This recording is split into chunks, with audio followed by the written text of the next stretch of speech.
Hey, everybody. Hope you're doing well. Today is October 24th, and that would be the birthday of legendary producer Ted Templeman. Now, Ted Templeman has produced many an artist, including the Doobie Brothers and Van Morrison, but probably is best known for his work producing a lot of the early Van Halen albums. So, in honor of the man's birthday, let's listen to So This Is Love off of Van Halen's Fair Warning album. Oh, yeah.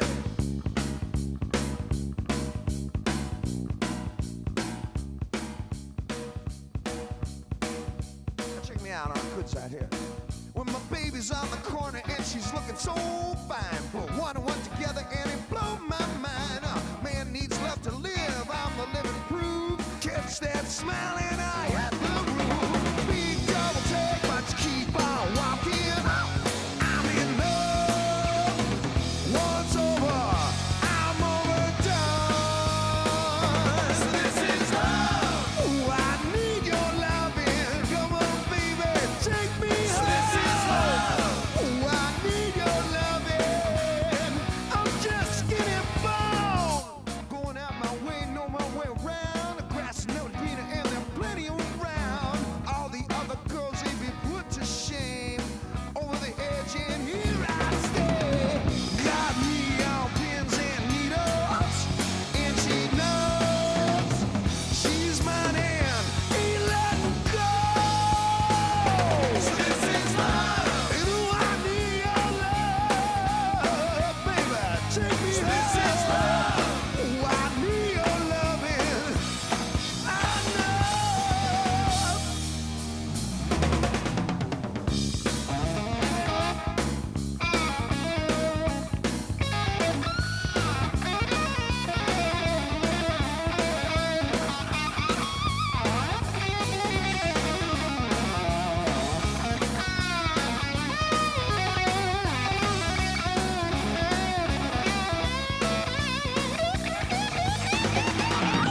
Got me on pins and needles. Yes, she knows she's mine and ain't letting go. So this is love. Ooh, I need your love. So this is love. Ooh, I need your love.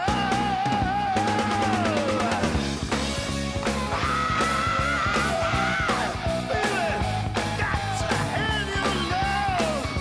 Ooh, I need, got to have that love. Baby, baby.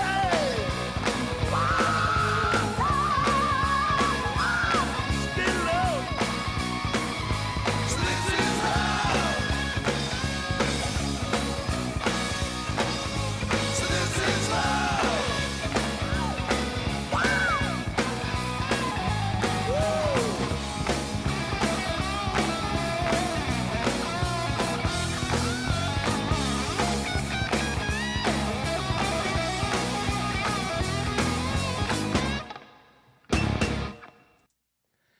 I've always loved that song. And I think it's one of the more rare instances where Eddie does not finger tap on it. And that's not a detriment to the song at all. He clearly in this instance, I think, is actually showing a little bit more of his blues Eric Clapton influence side. Um, Also, in this particular track, I've always loved Michael Anthony's bass sound on this. It's not overly complex, but it's again another example of how Michael Anthony's playing always managed to suit the song and wasn't playing to this exorbitant level where would end up being as much of a soloist as Alex and Eddie were. He was actually the perfect bass player playing the perfect parts for this particular song. And even if it's subtle, it's solid and it's just truly wonderful.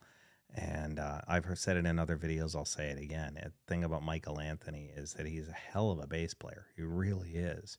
But he doesn't show it off as much as you might want him to, simply because he knew his place in the band, and his band wasn't to be the show. His position wasn't to be the show off in the band. That's Alex and Eddie's job, and Dave's job. Really, his job was to be the foundational, structural backbone of the entire group.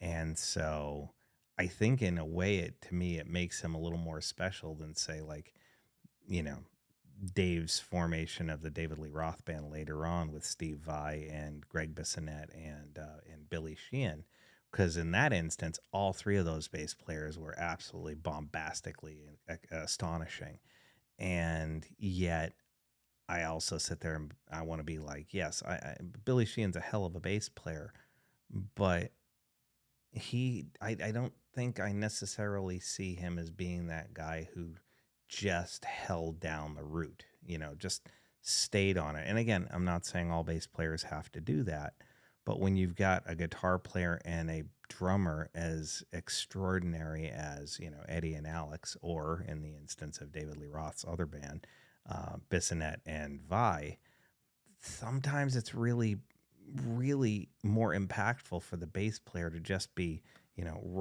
right there, just right on the note, and not playing all this tapping finger frill, legato stuff. It can be so much more impactful to just be a solid bass player.